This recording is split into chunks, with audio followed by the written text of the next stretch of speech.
হ্যাঁ সামরাই তুই আর বিলকিসের আদ্দার বাইরে স্কুল লিগিয়া কোন সময় ধরছি, কেন ধরছি, কোন জায়গায় ধরছি, কোন সময় ধরছি?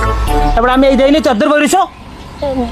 বিলকিসের হ্যাঁ বিলকিসের আব্বার একটু অনুরোধ করছি যে আব্বার নির্বাচন কিন্তু খারাপ লাগবে। আব্বা কেনা হ্যাঁ কাকুর নির্বাচন খারাপ লাগবে আর কি কইছি।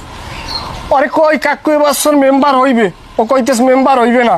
আমি কই এত পরিমাণ ভোট এবছর যদি না হইতে পারে তাই জন্মে হইতে পারবে না। কারণ ওইটা লই আমার উপরে একটা ইখতিলাফ করতে আছে মতনৈক্য। এবারে তুই তুই কি আমার বেচা দিতে আইছো নাকি?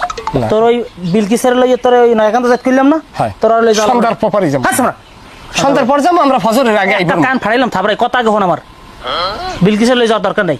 কে তুই ওই মানিকের দোকান দিয়া বিড়ি লইয়া আর চা মুড়ি হয়ে যেহান যা দিয়ে লাগাই তুই দিস। আর তুই আমার বাড়ি আওয়ার আগে আমার ফোন দিয়ে এরপর আবি। না আম হইয়া কাকু আপনার একটা নির্বাচনের বিষয়ে কথা কই, কথা বলি আমরা উত্তর। তোর আমার নির্বাচনের কিছু কথা লাগবে। একটা মিনিট কথা হলেন বাবা।